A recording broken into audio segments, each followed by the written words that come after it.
It sometimes happens that we find ourselves in positions of leadership, but we don't yet have clarity about where we collectively want to go, what strengths we want to leverage, the way in which we want to proceed, and the big questions we need to answer so that we can ultimately win.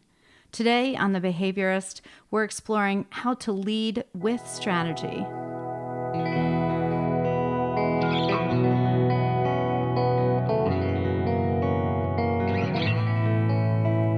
Welcome to The Behaviorist with Work Wisdom, where we help you adopt high-performance mindsets, behaviors, communication, and culture. I'm your host, Kedron Crosby.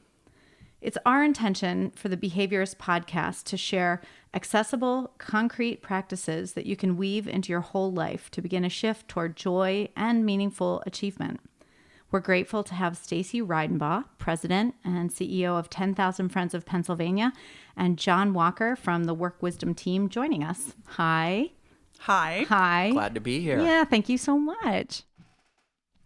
So first, I wanted to start talking about what it's like to lead when there is no clear, collectively adopted strategy, or maybe it's just not clear yet. We've all been CEOs or presidents before, and there were very likely times when we've been kind of in the wilderness and we weren't yet clear about the path forward. About 3 years ago, I had a period like that out in the wilderness with, we had just started Work Wisdom. And I wasn't really clear about where we were headed. And so I begged Ryan Martin from the infantry to meet me at Passenger. And so we had one of those marathon 2-hour coffees where we left and he gave me homework, which was go back and write a manifesto. So what was ironic was we were doing strategic planning with other organizations, but I hadn't really internalized how to make that clear path forward for Work Wisdom. So that was a great moment for me when I went from leading without strategy to leading with strategy. And it just made everything so much better. So I wanted to ask you, Stacy, let me start with you. Was there ever a moment when you found yourself leading, but it wasn't clear yet what your strategy was going to be? Oh, absolutely. And it kind of feels like herding cats because everyone wants to go in a different direction and it's very hard to get them focused and pointed and engaged. Mm-hmm. So when you have sort of this collective principle that everyone can rally around, it's so helpful to move forward. Yeah.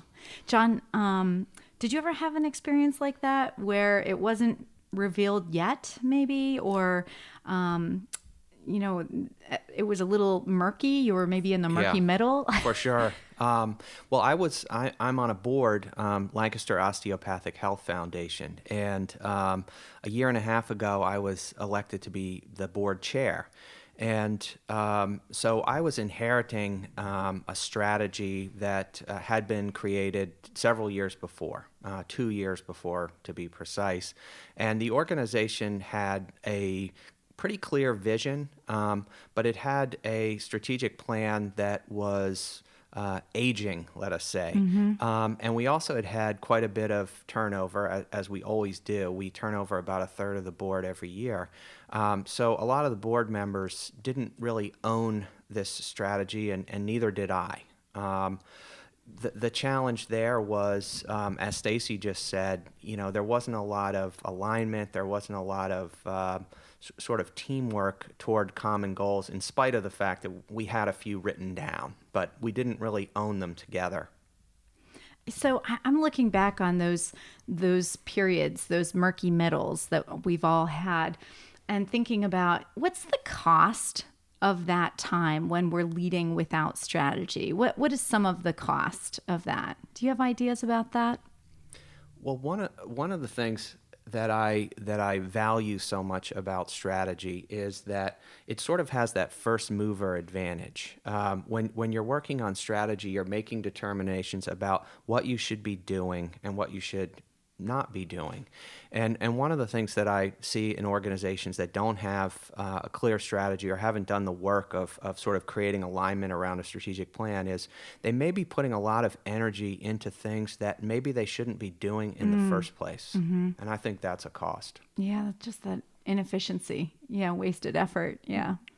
I think to build on that, you also run the risk of mission creep because instead of evaluating opportunities with alignment, you're looking at any opportunity and jumping on it because you're afraid that it might not come back. So you end up going down a path that might not be the best path and might not be the most efficient or even most impactful path, but it's just a path. Yeah. You know, I'm looking back on the time when we were in the wilderness in the murky middle, and I'm trying to think about, was there a benefit to being in that space where we didn't yet know who we wanted to be and where we wanted to go? Do you have any ideas? What's the benefit of living without that clarity? Is there any benefit? Well, I think that can be a creative time. Yeah. It can also be a frustrating time for staff members and for board members who feel like maybe you're never going to get to a point where there's alignment and a plan. I think that there is a way, though, of sort of taking what's unformed, adding some creative magic to it, and using that as a starting point to get to something maybe different and better. Yeah, I agree with that. Yeah, it's interesting to think about. It's almost like a costume change. You know, what's happening? You get to really think. I like your idea about creativity. You get to think about who are we going to become next. There's some excitement there.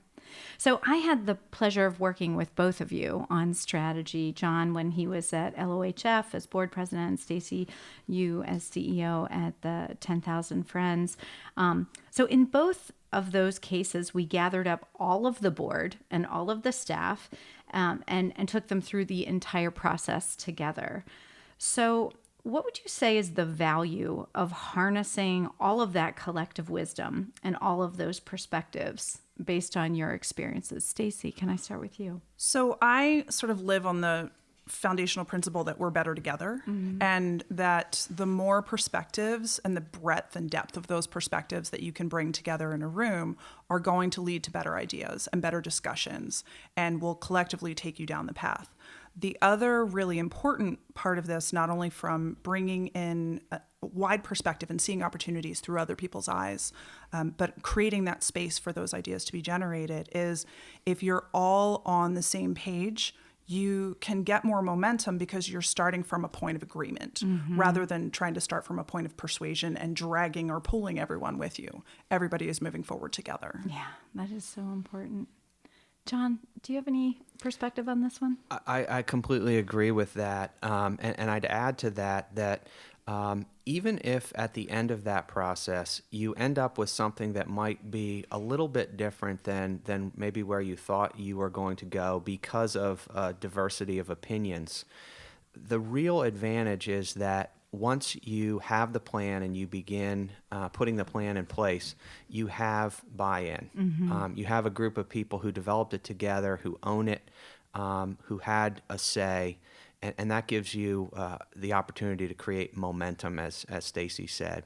Yeah, I've also noticed it helps with discipline later when you have to say no to some opportunity. If everyone has been in the room when you're creating the strategy screen, adopting the big questions, they feel more comfortable saying, oh yeah, that's right. We remember we were going to say no to that.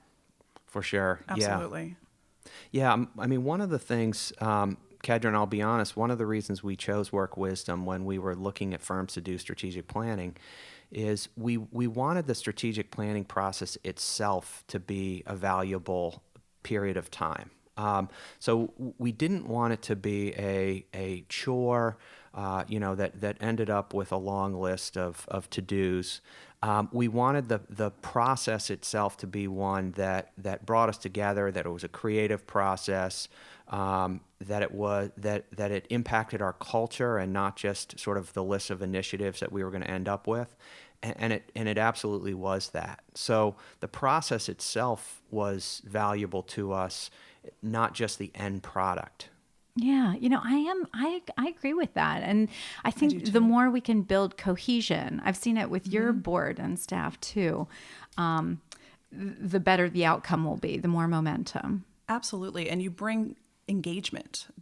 I was thinking the same thing on my way over here today. The process has so much value in it, and really taking that step up in engagement where people may have been sort of lax and getting really sort of disenchanted, not necessarily about the mission, but maybe there's not something for me here, but it draws people in and it brings a whole new level of energy.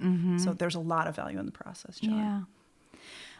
So Marcus Buckingham has a new book out, and it's all about what leadership is. And he's kind of saying, well, there's not really a thing called leadership. Leading is just getting followers to follow you. And that is what leadership is. And there are all kinds of ways to lead. So I've been thinking about this idea of what does it mean to lead with strategy? If it really means just getting people to follow you, it doesn't necessarily mean staff or even getting the board to follow you. It might be external stakeholders. It might be, public awareness. It might be the governor. So what do you think it means to lead with strategy? And why do you think it might be beneficial? So, John, do you want to take a crack at this one? Yeah, I mean, it's a great question. It's a critical question for all types of organizations. What I think it means is the combination of vision and a plan. So people want to follow a vision. I've heard, the shortest distance between two people is a story. People have to sort of understand the picture that you're painting. But there also has to be a realistic plan that people can get behind and that people know what part they're going to play in that. So it's not just that, wow, Kedron has cast a great vision here that's really exciting and interesting. It's, I understand what part I'm going to play in that. I believe I'm important to that process, and I'm going to personally have impact. Yes, and I can see why that's beneficial because they're part of the painting then. Okay. Stacy, what are your thoughts? What does it mean to you to lead with strategy? I think to me, I agree with everything that John said and having the benefit of that shared ownership and shared vision so that people are invested in what they're doing. For me, it's being intentional about taking a pause and evaluating what the options are instead of just jumping in, figuring out what's the best road to take. It might not be the easiest road, but it's going to be the most impactful road, and it's the road that we can all go down together rather than it's just me climbing the mountain alone.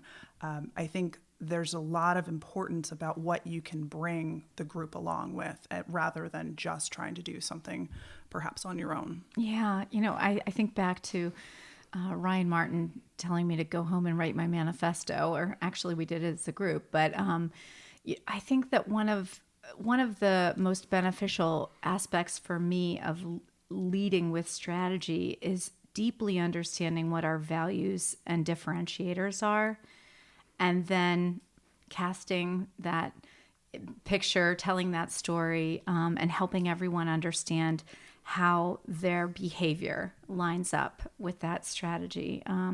So I think that's been really helpful for me as a leader. And if I could add something, another thing that we liked about the work wisdom process, I really like the sort of tension between the big question and the strategy screen. So with Lancaster Osteopathic Health Foundation, one of our big questions was, how will we improve access to behavioral health for kids? And that truly is a big question. I mean, that is an enormous undertaking and one that has a huge amount of ambition built into it. It does cast a inspiring vision, but the sort of grounding part of that comes with a strategy screen. So that is a vision. The big question is one that people can rally around, but then the strategy screen provides sort of a practical roadmap for how we're going to tackle it.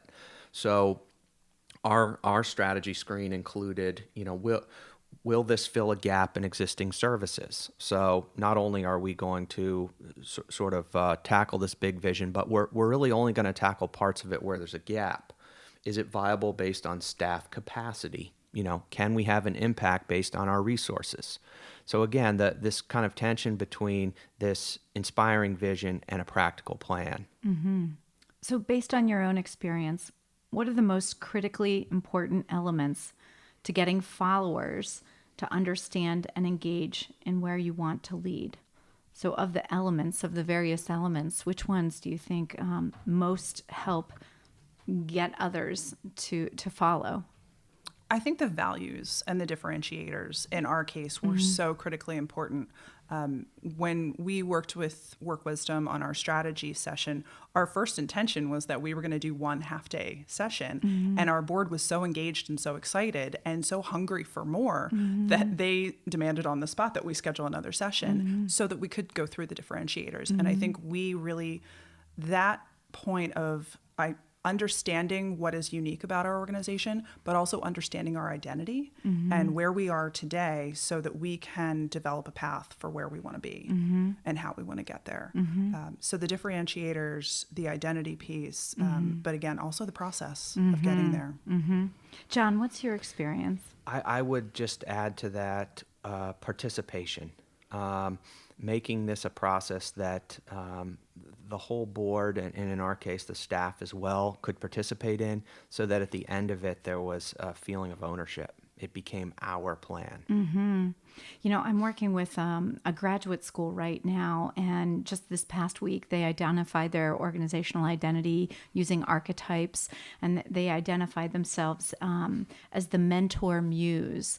And that is so rallying for them. You can just see them all leaning into that. And immediately after naming that as their identity, they were more engaged, more animated, really radiant in becoming that.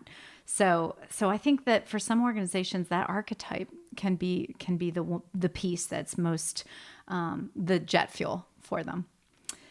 At Work Wisdom, we're devoted to positive organizational behavior, which means that we're interested in embedding hope, confidence, resilience at work, savoring eustress, and building interpersonal interdependence and communication competence at work. We think that at the foundational level, having a meaningful strategy out front allows for positivity, clarity, and empowerment. Once a leader has clarity regarding their strategy, what one piece of advice would you give a leader regarding how they can build positive emotion to build momentum for the strategy? So build positive emotion to build momentum for the strategy. Stacy, what piece of advice might you give? Oh, that's such a great question.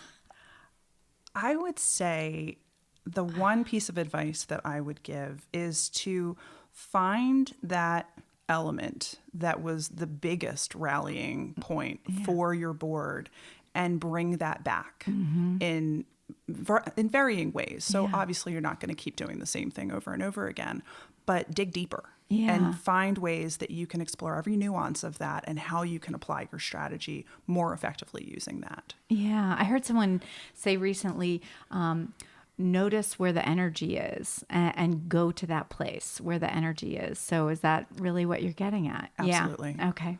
John, do you have ideas about this one?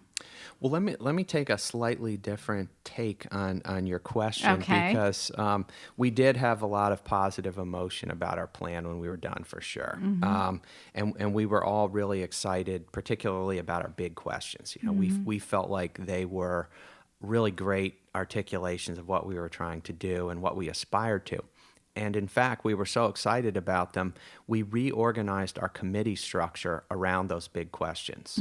So rather than have a number of disparate committees that were tackling problems that our prior plan had identified, we reorganized our committee structure to have two overriding master committees, if you will, each dedicated to addressing our two big questions.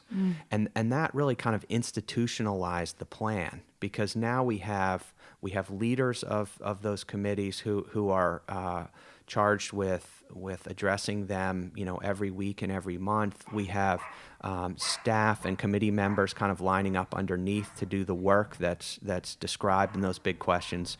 So we found that institutionalizing and sort of structuring our organization around them was the way to build momentum. Absolutely. That was a stroke of genius. I remember Anna Kennedy, your executive director, calling me and sharing that idea. And I said, can I steal that? We want to steal that too. We give her credit everywhere we go. Yes. For sure. So I'm so truly grateful to both of you for being part of this movement of helping world changers in the workplace to enhance their individual and collective team performance. Thank you, listeners, for downloading The Behaviorist, and we hope you'll subscribe.